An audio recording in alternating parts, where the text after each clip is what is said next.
Bonjour à tous. Aujourd'hui, on va faire le point sur l'état actuel du marché des crypto-monnaies.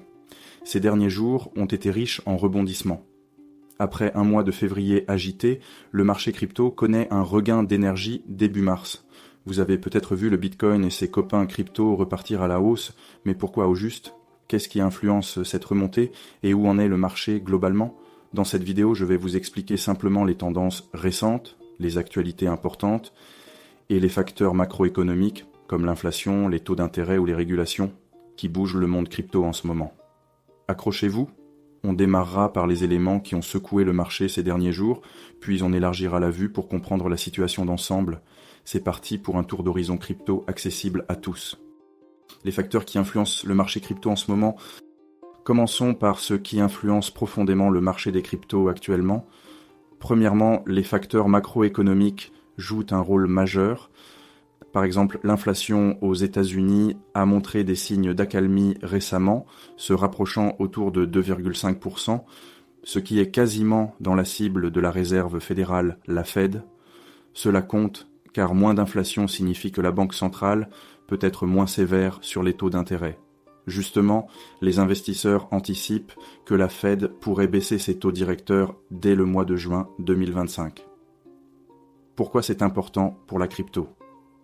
En général, des taux d'intérêt plus bas sont une bonne nouvelle pour les actifs risqués comme les cryptos.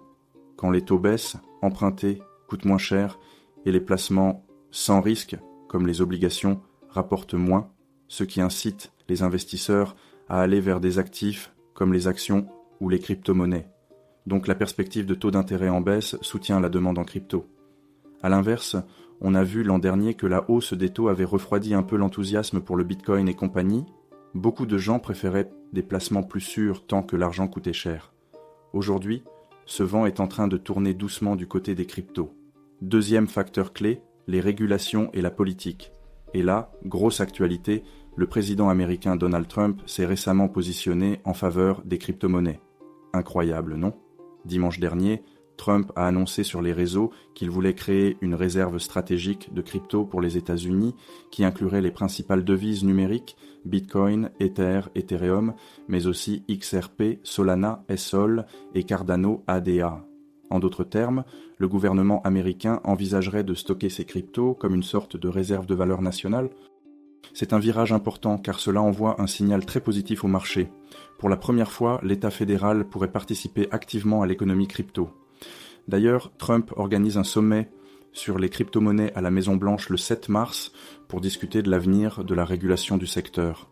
On assiste donc à un changement de ton radical par rapport à il y a quelques années où le discours était bien plus méfiant vis-à-vis du Bitcoin. En Europe aussi, des avancées majeures ont lieu sur le plan réglementaire. L'Union européenne a mis en œuvre la réglementation MiCA, Markets in Crypto Assets, depuis fin 2024. Ce qui veut dire que depuis janvier 2025, tous les fournisseurs de services crypto doivent demander une licence pour opérer dans l'UE. Et bon, ce cadre réglementaire unifié apporte plus de clarté et de protection sur le marché européen, et ça aussi c'est rassurant pour les investisseurs comme pour les entreprises du secteur.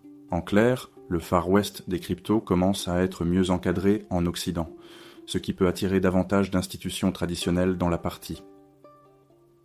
Troisième facteur, l'adoption institutionnelle. Les grands acteurs de la finance continuent d'entrer dans le monde crypto. Un exemple frappant, le gestionnaire d'actifs BlackRock, le plus grand au monde, a récemment ajouté pour 1 à 2% de Bitcoin via son ETF IBIT dans l'un de ses principaux portefeuilles modèles.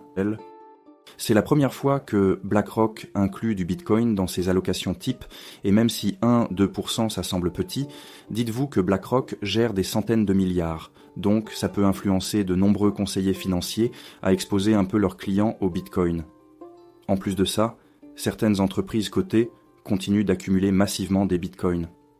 La société américaine MicroStrategy, qui s'est même récemment renommée Strategy, tellement elle est tournée vers le Bitcoin, a acheté des quantités énormes de BTC ces derniers mois. Au total, MicroStrategy détient maintenant près de 500 000 Bitcoins, ce qui représente environ 2,4% de tous les BTC qui existeront. Oui, vous avez bien entendu, une seule entreprise possède presque 1/40 de l'ensemble des Bitcoins.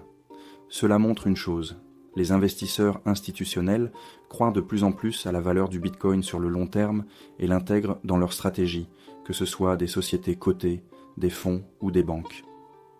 Cette adoption progressive par des acteurs établis apporte de la légitimité au marché crypto et potentiellement plus de stabilité sur le long terme, même si à court terme, ça peut aussi créer de gros mouvements si, par exemple, une entreprise achète ou vend une grosse quantité. Tendance récente du marché crypto analyse des derniers jours. Maintenant que vous voyez le contexte, parlons de ce qui s'est passé ces derniers jours sur le marché crypto et pourquoi ça bouge autant. Fin février, l'ambiance n'était pas folichonne. Le Bitcoin avait chuté d'environ 17% sur l'ensemble du mois de février, signant sa pire performance mensuelle depuis 2022. On est même brièvement tombé sous la barre psychologique des 90 000 $ par BTC fin février. Cette baisse s'expliquait par un mélange d'inquiétudes. Les investisseurs attendaient des mesures pro-crypto de la nouvelle administration américaine qui tardait à venir, et puis de manière générale, il y avait un peu de prise de profit après une forte hausse du Bitcoin en janvier. Il avait dépassé les 100 000 $ début 2025 avant de corriger. Bref, en février, le marché marquait le pas, et certains craignaient un retour d'un hiver crypto. Et là, retournement de situation début mars. L'annonce de Donald Trump dont je parlais a eu un effet électrochoc sur le marché. Dès lundi matin, 3 mars, on a assisté à un rallye spectaculaire. Le Bitcoin a pris plus de plus 8% d'un coup, frôlant les 94 000 $ l'unité. À la même heure, l'Ether, la deuxième plus grosse crypto-monnaie, gagnait environ plus 13%, autour de 2 500 $. Et ce n'est pas tout. XRP a bondi d'environ plus 119%, Cardano, ADA de plus 117%, et Solana avec le sol de plus 12% après la nouvelle. Imaginez la scène. En l'espace de quelques heures, la valeur totale de toutes les cryptos combinées a grimpé d'environ 10%, soit plus de 300 milliards de dollars de capitalisation ajoutée.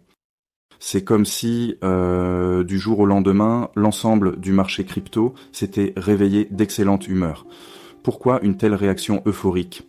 Principalement parce que le soutien affiché par un président des États-Unis est inédit et très symbolique.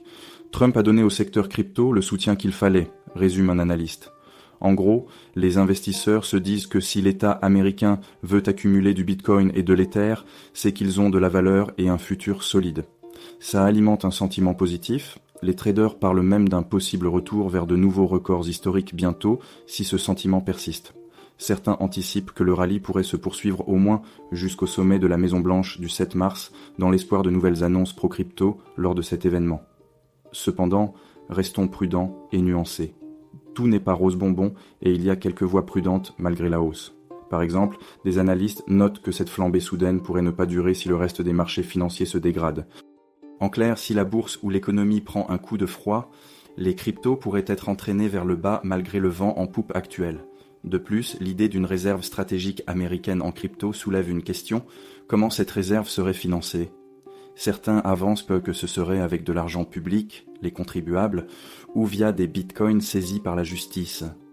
Si c'est financé par les saisies de crypto déjà existantes, finalement ça ferait juste changer les bitcoins de poche, du gouvernement vers le gouvernement, sans nouvel argent frais dans le marché, donc pas de quoi soutenir les cours durablement.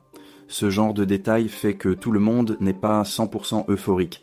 Il y a un mélange d'optimisme et de réalisme. En somme, le marché crypto est haussier en ce tout début mars, porté par de bonnes nouvelles, mais il reste volatile et attentif aux autres facteurs, macroéconomie, décisions de banques centrales, etc. Conclusion et perspectives pour les investisseurs. Alors, où en sommes-nous dans les cryptos aujourd'hui ? On peut dire que le marché se trouve à un tournant intéressant. D'un côté, il y a un élan positif énorme.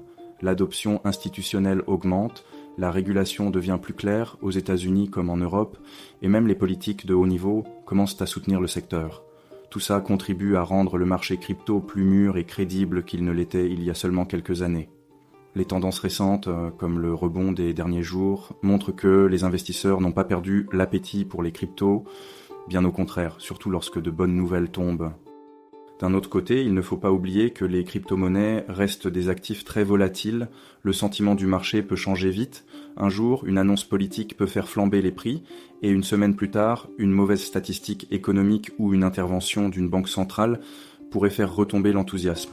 Par exemple, si l'inflation repartait à la hausse, ou que la Fed décidait finalement de remonter les taux au lieu de les baisser, on pourrait voir une nouvelle phase de correction sur le crypto-marché. Idem, une régulation trop stricte ou un coup dur réglementaire, comme on l'a vu par le passé avec des interdictions dans certains pays, pourrait refroidir les investisseurs. Pour l'instant, ce n'est pas le cas. Les indicateurs macro sont plutôt encourageants et les régulateurs semblent chercher à encadrer sans étouffer l'innovation crypto. Pour vous, en tant qu'investisseur débutant ou intermédiaire, quelle perspective adopter ? Prudence et éducation d'abord. C'est génial de voir les cryptos monter, mais évitez de céder à la frénésie du moment. Prenez du recul et observez comment la situation évolue dans les semaines qui viennent. Est-ce que le sommet de la Maison-Blanche apporte d'autres bonnes nouvelles ? Est-ce que la tendance haussière se confirme malgré d'éventuels soubresauts macroéconomiques ?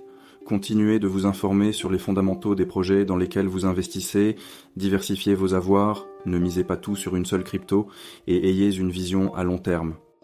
En résumé, le marché crypto début 2025 est dans une phase d'optimisme prudent. On a des raisons d'être confiant, adoption croissante, soutien politique, inflation modérée, tout en gardant à l'esprit que la volatilité fait partie du jeu. Le tableau global est positif, mais ça reste un environnement en constante évolution. Gardez les yeux ouverts et l'esprit critique. Suivez les actualités, les annonces économiques, les décisions de banques centrales, les régulations, car ce sont elles qui continuent de donner le là du marché crypto. Voilà pour ce tour d'horizon. J'espère que ce point sur où en sommes-nous dans les cryptos vous a éclairé. Si cette vidéo vous a plu et vous a été utile, n'hésitez pas à la liker et à vous abonner pour d'autres contenus pédagogiques sur la crypto. Merci de votre attention, investissez prudemment et on se retrouve bientôt pour un nouveau décryptage de l'actualité crypto. À la prochaine.